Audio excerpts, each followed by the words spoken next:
Bismillahirrahmanirrahim. Assalamualaikum warahmatullahi wabarakatuh. Kami dari kelompok 8 akan mempresentasikan materi pemerasan yang akan dibacakan oleh Adiba Salsabila, lalu dilanjutkan dengan Andi Fadul Rahman, dan diakhiri dengan kesimpulan oleh saya, Anugerah Nurul Ramadhani.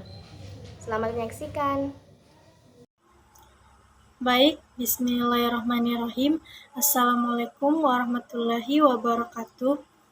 Perkenalkan, nama saya Adiwa Salsabila sebagai pemateri utama dari kelompok 8.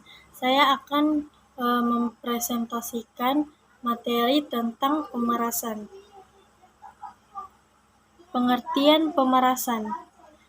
Pemerasan adalah tindakan yang melibatkan ancaman atau penangguhan kekerasan untuk memaksa seseorang atau kelompok untuk melakukan tindakan tertentu, biasanya untuk mendapatkan keuntungan finansial, politik, atau pribadi. Fenomena ini telah ada dalam berbagai bentuk sepanjang sejarah dan memiliki dampak sosial, ekonomi, dan psikologis yang serius. Dampak pemerasan. Dampak psikologis. Korban pemerasan yang sering mengalami tekanan emosional yang parah seperti stres, kecemasan, dan trauma. Mereka mungkin merasa takut, terisolasi, dan merasa tidak berdaya. Dampak ekonomi. Pemerasan dapat merugikan ekonomi individu, perusahaan, atau bahkan negara. Organisasi yang menjadi target pemerasan mungkin harus membayar uang secara paksa yang dapat mengganggu kestabilan keuangan mereka. Dampak sosial. Pemerasan dapat menghancurkan kepercayaan dalam masyarakat dan mengganggu norma sosial jika pemerasan melibatkan oknum dari lembaga pemerintah atau bisnis. Hal ini dapat menghancurkan citra institutis tersebut. Strategi penanggulangan. Pendidikan dan kesadaran. Meningkatkan pemahaman masyarakat tentang risiko dan akibat pemerasan melalui kampanye, pendidikan, dan kesadaran adalah langkah penting untuk mencegah tindakan pemerasan. Keamanan fisik dan digital. Menjamin keamanan fisik dan digital adalah strategi penting. Ini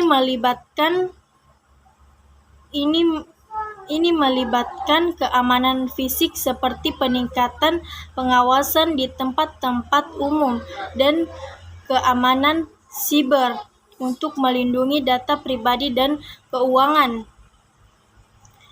Penguatan hukum. Memperkuat kerangka hukum untuk pemerasan dan melakukan sanksi yang tegas bagi pelaku pemerasan adalah langkah penting dalam pemberantasan fenomena ini. Berikutnya, aspek hukum pemerasan. Pidana. Banyak yudikasi penanggapan pemerasan sebagai tindakan pidana. Pelaku pemerasan dapat menghadapi hukuman penjara, denda, atau hukuman lainnya sesuai dengan hukuman yang berlaku. Sipil. Korban pemerasan sering memiliki hak untuk mengajukan tuntutan ganti rugi di pengadilan sipil terhadap pelaku. Ini dapat mencakup ganti rugi finansial dan rehabilitasi psikologis. Pelaku saksi. Perlindungan saksi.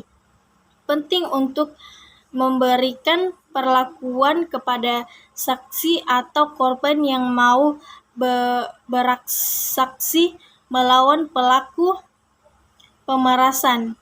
Ini membantu mencegah pembalasan dan memastikan bahwa keadilan ditegakkan. Cara pencegahan terjadinya pemerasan. Tindakan kesadaran diri. Waspadalah terhadap lingkungan sekitar dan tingkatkan kesadaran Anda terhadap situasi-situasi yang mungkin berpotensi berbahaya. Berhati-hati di tempat umum. Selalu waspada saat berada di tempat umum seperti pusat perbelanjaan, terminal, transportasi, area ramai lainnya.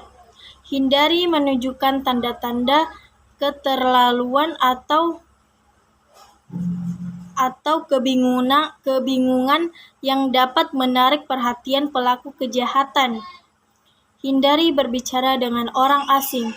Jika seseorang yang tidak dikenal mencoba berbicara dengan Anda atau menawarkan bantuan, pertimbangkan untuk menjaga jarak dan tetap waspada. Jangan membiarkan informasi pribadi kepada orang lain yang tidak Anda kenal. Jika terjadi pemerasan dalam lingkungan pekerjaan, segera laporkan kepada pihak yang berwenang. Lakukan investigasi internal yang adil dan transparan, dan ambil tindakan tegas terhadap pelaku jika terbukti bersalah. Baik, pemateri selanjutnya akan dibacakan oleh teman saya. Terima kasih. Selanjutnya ada bentuk-bentuk pemerasan. Bentuk-bentuk pemerasan ini meliputi ancaman fisik atau kekerasan pemerasan. Dapat melibatkan ancaman fisik terhadap seseorang atau barang milik mereka. Ini dapat mencakup kekerasan fisik, perusakan properti, atau ancaman kekerasan. Selanjutnya ada ancaman hukum. Ancaman hukum ini adalah seseorang dapat mengancam untuk melibatkan pihak berwenang atau sistem hukum untuk merugikan target. Ini bisa berupa ancaman penuntutan hukum palsu atau menyebarkan informasi palsu kepada pihak berwenang. Selanjutnya ada pemerasan finansial. Pemerasan finansial ini mencakup pemaksaan seseorang untuk memberikan uang atau aset lainnya sebagai akibat dari ancaman atau tekanan. Ini bisa termasuk pemerasan dalam bentuk utang palsu, pencurian identitas, atau penipuan. Selanjutnya, pemerasan seksual. Pemerasan seksual adalah melibatkan penggunaan ancaman atau paksaan untuk mendapatkan kepuasan seksual dari seseorang yang tidak setuju dan tidak ingin terlibat dalam aktivitas tersebut. Selanjutnya, pemerasan emosional atau psikologis. Pemerasan emosional atau psikologis ini melibatkan penggunaan manipulasi atau ancaman terhadap hubungan atau reputasi seseorang untuk memaksa mereka melakukan sesuatu yang mereka tidak ingin lakukan. Selanjutnya, pemerasan digital atau cyber. Pemerasan digital atau cyber dalam era teknologi pemerasan juga dapat melalui media digital. Ini bisa termasuk ancaman penyebaran informasi pribadi atau memalukan secara online jika target tidak mematuhi permintaan pelaku.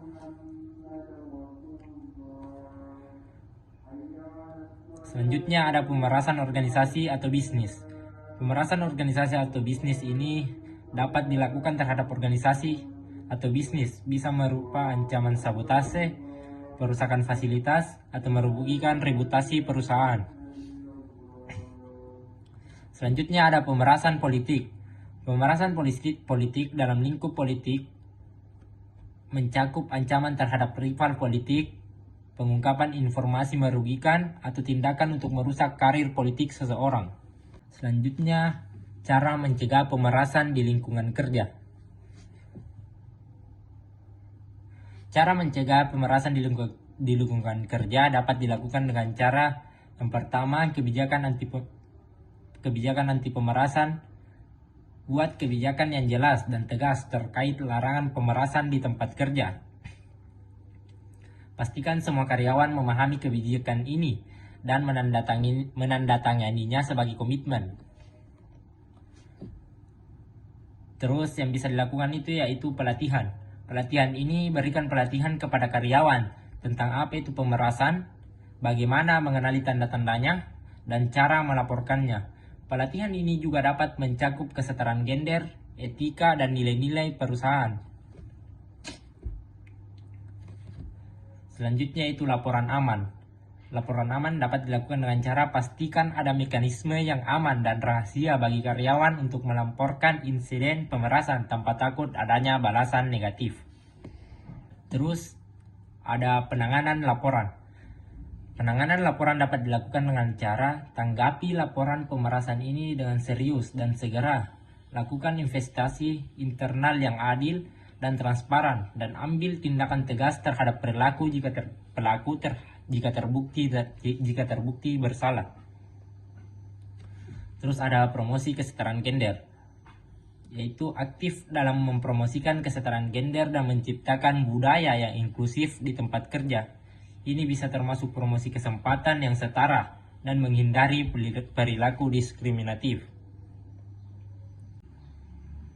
Terus ada pentingnya peran saksi terhadap kasus pemerasan, yaitu membantu identifikasi pelaku. Saksi mungkin memiliki informasi tentang identitas pelaku atau detail lainnya yang berhubungan dengan kasus. Informasi ini dapat membantu penyelidikan dalam mengidentifikasi dan menangkap pelaku. Jadi peran saksi itu sangat penting. Terus peran saksi yang lain itu yaitu mencegah kasus lanjutan dengan memberikan kesaksian tentang kejadian yang terjadi. Saksi bisa membantu mencegah pemerasan yang lebih lanjut oleh pelaku yang sama. Langkah ini bisa membantu melindungi potensi korban di masa depan. Terus peran saksi yang lain yaitu pemberian bukti di pengadilan. Pemberian bukti di pengadilan, saksi bisa memberikan kesaksian di pengadilan yang dapat menjadi bukti kunci dalam menjalankan proses pengadilan. Kesaksian ini membantu hakim dan juri memahami apa yang terjadi dan membuat keputusan yang adil. Kepastian hukum. Memberi kepastian hukum. Kesaksian saksi dapat membantu mengklarifikasi kejadian dan membangun pemahaman yang lebih baik tentang apa yang terjadi. Hal ini membantu menciptakan kepastian hukum dalam proses pengadilan. Ya, mungkin saya bisa kembalikan ke moderator. Kesimpulan, pemerasan adalah masalah serius yang memiliki dampak yang luas terhadap individu, masyarakat, dan ekonomi. Penanggulangan pemerasan memerlukan pendekatan holistik yang melibatkan pendidikan, keamanan, hukum yang kuat, dan perlindungan bagi korban. Hanya dengan upaya bersama dari berbagai pihak, fenomena ini dapat ditekan dan diminimalisir. Sekian dari kami. Lebih dan kurangnya mohon dimaafkan. Wabillahi taufiq wal hidayah. Wassalamualaikum warahmatullahi wabarakatuh.